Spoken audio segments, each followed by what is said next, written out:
สวัสดีครับวันนี้ช่อง VZ Mart นะครับจะนำเสนอเรื่องราวที่เกี่ยวข้องกับฮวงจุ้ยทิศบ้านครับ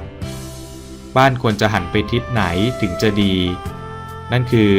สิ่งที่หลายๆคนคงอยากจะรู้นะครับว่าบ้านเราที่เราจะซื้อหรือเราจะสร้างถ้าเราซื้อแล้วเราควรเลือกบ้านที่หันไปทางทิศไหนครับแล้วถ้าเราจะสร้างบ้านเราควรจะหันไปทางด้านไหนถึงจะดีที่สุดนั่นเองวันนี้ก็เลยเปิดประเด็นในเรื่องของฮวงจุ้ยทิศบ้านหันหน้าบ้านไปทางไหนถึงจะดีนั่นเองนะครับหลายๆคนก่อนที่จะสร้างบ้านหรือซื้อบ้านก็คงมีข้อสงสัยครับว่าเราจะสร้างบ้านหรือซื้อบ้านที่หันไปทางทิศไหนถึงจะอยู่เย็นเป็นสุขครับซึ่งวันนี้เราก็จะนำเสนอเรื่องราวที่เกี่ยวกับฮวงจุ้ยทิศบ้านครับซึ่งตามศาสตร์ตำราจีนที่ว่าด้วยเรื่องของการจัดบ้านนะครับก็มีคำแนะนำดีๆที่เกี่ยวข้องกับฮวงจุ้ยทิศบ้านหรือหน้าบ้านควรหันไปทางทิศไหนดีหรือคนที่กำลังจะสร้างบ้านขึ้นบ้านใหม่ซื้อบ้านใหม่นะครับก็อาจจะคิดไม่ตกสักทีว่าควรจะเลือกบ้านหลังไหนหันไปทางทิศใดหรือจะสร้างบ้านหมุนไปด้านไหนดีบนที่ดินที่เรามีอยู่นั่นเองครับแล้วก็แต่บางครั้งมันก็มีข้อจำกัดนะครับว่าสมมุติเรามีที่ดินเป็นผืนสี่เหลี่ยมแต่ถนนมันดันอยู่ด้านทิศหนึ่งแต่เราต้องการหันไปทางทิศหนึ่งก็อาจจะไม่ได้ครับเราก็ต้องหันหน้าในทิศที่มันถูกบังคับได้แค่ไม่กี่ทิศนะครับแต่แล้วจะเลือกทิศใดล่ะอันนั้นคือสิ่งที่คงเป็นคำถามในใจนะครับว่าเราควรเลือกทิศอะไรดีในการที่จะหันหน้าบ้านไปรับด้านนั้นนะครับหรือถ้าเราจะไปซื้อบ้านสักหนึ่งหลังมีบ้านให้เลือก 2-3 หลังแต่ละหลังก็หันในทิศที่แตกต่างกันออกไปวันนี้เราจะมาคลายข้อข้องใจครับว่าฮวงจุ้ยทิศบ้านหันหน้าบ้านไปทางทิศไหนดีนะครับก่อนอื่นเราก็ต้องมาทำความเข้าใจก่อนนะครับว่าความเชื่อของคนไทยและคนจีนกับการหันทิศของหน้าบ้านเป็นอย่างไรครับเพราะศาสตร์ฮวงจุ้ยเป็นศาสตร์ที่มาจากคนจีนนั่นเองครับก่อนอื่นเรามาเข้าใจก่อนครับว่าความเชื่อของคนจีนเป็นอย่างไรตามหลักฮวงจุ้ยนะครับของจีนนะครับฮวงคือคำว่าแปลว่าลมนะครับจุ้ยแปลว่าน้ำซึ่งความเชื่อของคนจีนนะครับถ้าหันหน้าบ้านไปทางทิศใต้จะเป็นทิศที่ดีที่สุดครับเนื่องจากเป็นทิศที่กระแสลมจะสามารถพัดผ่านได้ในช่วงเดือนกุมภาพันธ์ถึงตุลาคมซึ่งถือว่าเป็นลมพัดผ่านเกือบตลอดทั้งปีครับเราลองดูครับตั้งแต่เดือนกุมภาเดือน2ถึงเดือน10นะครับก็เกือบทั้งปีเลยทีเดียวสำหรับคนจีนที่นิยมการประกอบอาชีพค้าขายเชื่อว่าลมมีส่วนพัดพาพลังงานที่ดีเข้ามาสู่บ้านครับทำให้เกิดความรุ่งเรืองหรือเจริญก้าวหน้าได้นั่นเองครับข้อนี้ก็สรุปได้ว่านะครับความเชื่อของคนจีนสำหรับการหันทิศหน้าบ้านทิศที่ดีที่สุดของคนจีนนะครับก็คือทิศใต้เหตุผลเพราะอะไรครับเพราะว่าเป็นทิศที่สามารถรับลมได้เกือบตลอดทั้งปีครับตั้งแต่เดือนกุมภาพันธ์จนถึงเดือนตุลาคมนะครับแล้วคำว่าฮวงจุ้ยมันก็มาจากคำว่าลมและก็น้ำเพราะฉะนั้นบ้านหลังที่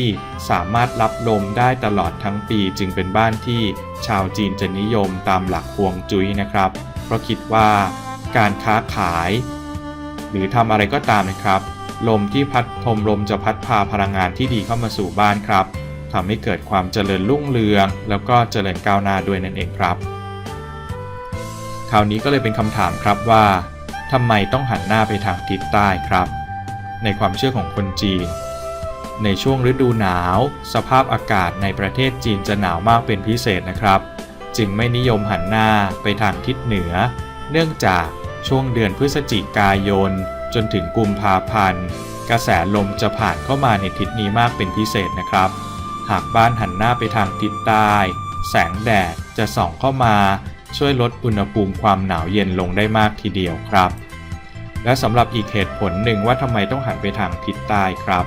เพราะว่าประเทศจีนครับอากาศหนาวมันจะมาทางด้านทิศเหนือนะครับเพราะฉะนั้น ถ้าเราหันหน้าบ้านไปทางทิศเหนือก็หมายความว่าเราไปรับอากาศหนาวซึ่งเป็นอากาศหนาวมากนะครับซึ่งจะอยู่ในช่วงเวลาเดือนพฤศจิกายนกับเดือนกุมภาพันธ์นั่นเองเพราะฉะนั้นเนี่ยการเลือกทิศใต้มีข้อดีก็คือลมพัดเข้าตลอดปีนะครับเกือบตลอดทั้งปีตั้งแต่เดือนกุมภาพันธ์จนถึงเดือนตุลาคมครับแล้วก็ไม่ได้หันหน้าบ้านรับลมหนาวนะครับเพราะลมหนาวจะมาทางทิศเหนือประกอบกับทิศใต้จะมีแสงแดดด้วยที่จะทำให้ช่วยลดอุณหภูมิความหนาวได้ครับก็คือสรุปความเชื่อของคนจีนบ้านหันหน้าไปทางทิศใต้ดีที่สุดเพราะหน้าบ้านหันไปรับลมซึ่งเป็นลมเกือบทั้งปีมีลมเกือบทั้งปีครับแล้วก็ถ้าเป็นทิศใต้จะไม่ได้รับลมหนาวโดยตรงนั่นเองดังนั้นก็เลยสรุปได้ว่าบ้านทิศใต้ดีที่สุดในความเชื่อของคนจีนเพราะรับลมได้ดีลมนำพามาซึ่งพลังงานที่ดีเข้ามาสู่ในบ้านนั่นเองครับอันนี้จะเป็นความเชื่อของคนจีนครับคราวนี้เรามาดูความเชื่อของคนไทยกันบ้างนะครับความเชื่อของคนไทยสภาพอากาศของเมืองไทยครับเป็นเมืองที่ร้อนนะครับการที่หน้าบ้านหันไปทางทิศใต้เหมือนคนจีนอาจจะไม่ก่อให้เกิดความสมดุลภายในบ้านก็ได้การเลือกหันหน้าไปทางทิศเหนือหรือทิศตะวันออกจะก่อให้เกิดพลังงานที่ดีเนื่องจากแสงอาทิตย์ช่วงเช้าฝั่งทิศตะวันออกไม่ค่อยร้อนมากครับเป็นแดดเช้านั่นเองแสงแดดมักจะแผ่ความร้อนในช่วงกลางวันอ้อมไปทางทิศตะวันตกและการประกอบอาชีพส่วนใหญ่ไม่ได้เน้นการค้าขายเหมือนอย่างชาวจีนนะครับแต่ในความเป็นจริงแล้วในการสร้างบ้านนั้นบางครั้งด้วยสภาพแวดล้อมในการสร้างนะครับขนาดที่ดินก็อาจจะทำให้ไม่สามารถหรือลักษณะที่ดินด้วยนะครับก็อาจจะไม่สามารถหันหน้าบ้านไปตามหลักฮวงจุ้ยได้นั่นเองหากบ้านหลังไหนจำเป็นต้องหันหน้าไปยังทิศใต้หรือทิศตะวันตกก็สามารถแก้ไขโดยการปลูกต้นไม้เพื่อลดอุณหภูมิในช่วงหน้าร้อนได้ครับสำหรับต้นไม้ก็ไม่ควรบดบังจนปิดทิศทางลมของลมจนเกินไปอันเป็นการปิดลับพลังงานที่ดีให้เข้ามาสู่ภายในบ้านนะครับอันนี้จะเป็นความเชื่อของคนไทยนะครับก็ส่วนมากจะเน้นหันไปทางทิศเหนือหรือทิศตะวันออกเพราะว่าทิศตะวันออกนะครับก็เป็นทิศที่รับแดดในช่วงเช้านะครับหลังเที่ยงก็ไม่โดนแดดแล้วนะครับแดดจะไปอ้อมจากเที่ยงแล้วก็ไปทางทิศตะวันตกนะครับแล้วก็บางครั้งเนี่ยการเลือกทิศบ้านมันก็เป็นการยากเหมือนกันเพราะว่าบางครั้งมันขึ้นอยู่กับสิ่งแวดล้อมขนาดของที่ดินนะครับแล้วก็ปัจจัยต่างๆที่เราบ้านเราไม่ได้สร้างเองก็ต้องเลือกที่เขามีอยู่แล้วตรงนี้ก็จะเป็นปัจจัยที่จะทำให้เราต้องตัดสินใจเลือกในทิศทางที่เราต้องการนั่นเองซึ่งบางครั้งก็ไม่ได้ตรงนะครับว่าควรจะเลือกทิศไหนแต่ถ้าเป็นทิศที่ดีก็คงจะเป็นทิศที่หันไปทางทิศเหนือตะวันออกนะครับแต่หลักการตั้งตำแหน่งต่างๆภายในบ้านหากต้องการปรับความสมบูรณ์ภายในบ้านให้เย็นสบายควรจัดวางผังในบ้านดังนี้นะครับทิศใต้และทิศตะวันตกควรใช้เป็นสมดุลที่เป็นน้ำเนื่องจากแสงแดดจะทำให้อุณหภูมิร้อนเพิ่มขึ้นครับทิศนี้ควรจะเป็นห้องน้ำห้องครัวราวตากผ้าแต่สำหรับห้องนอนห้องนั่งเล่นก็ควรอยู่ในทิศตะวันออกและทิศเหนือนะครับ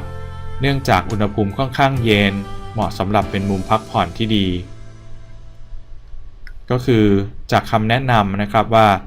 ควรตั้งทิศทางบ้านอย่างไรนั่นเองเขาบอกว่าถ้าทิศตะวันตกหรือว่าทิศใต้เนี่ยก็ควรจะเป็นทิศห้องน้ำห้องครัวห้องราวตากผ้านะครับส่วนห้องนอนห้องนั่งเล่นที่อยู่บ่อยๆควรอยู่ในทิศเหนือและทิศตะวันออกฮวงจุ้ยก็คือหลักสมดุลที่ทำให้เกิดพลังงานดีๆเข้ามาสู่ภายในบ้านและเกื้อหนุนผู้อยู่อาศัยครับทำให้บ้านหลังนั้นเป็นบ้านที่ดีไม่เกิดผลเสียใดๆนั่นเองหรือไม่ทำให้ผู้อาศัยเจ็บป่วยแต่จะก่อให้เกิดความสุขแก่ผู้อยู่อาศัยด้วยครับถ้าเป็นความเชื่อของคนไทยสรุปนะครับก็บ้านควรจะหันไปทางทิศเหนือหรือทิศตะวันออกเหตุผลคืออะไรเพราะว่าแดดจะไม่ค่อยโดนแดดนั่นเองครับเพราะเราเป็นเมืองร้อน แต่ถ้าเป็นทิศใต้กับทิศตะวันตกจะโดนแดดมากหน่อยนะครับแล้วก็เขาบอกว่าที่เลือกทิศเหนือทิศตะวันออกเพราะว่าบ้านเราส่วนใหญ่ไม่ได้ประกอบอาชีพค้าขายนะครับตรงนั้นก็เป็นความเชื่อของคนไทยนะครับ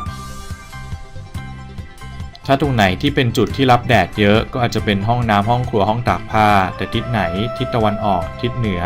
ที่ไม่ค่อยโดนแดดก็ให้เป็นห้องนอนห้องนั่งเล่นนั่นเองอันนี้ก็คือสิ่งที่เป็นความเชื่อของคนไทยนะครับแล้วก็ทิศทางที่เหมาะสมแต่โดยปกติแล้วถึงจะเป็นทิศประเทศไทยครับทิศใต้ก็ยังเป็นทิศที่รับลมอยู่เพราะฉะนั้นก็อาจจะต้องเลือกดูลักษณะนะครับถ้าเป็นประกอบอาชีพค้าขายก็ควรจะน่าจะต้องหันไปทางทิศใต้เพราะเป็นทิศที่รับลมครับวันนี้ก็จบแต่เพียงเท่านี้นะครับสำหรับฮวงจุ้ยทิศบ้านหันหน้าบ้านไปทิศไหนดีครับ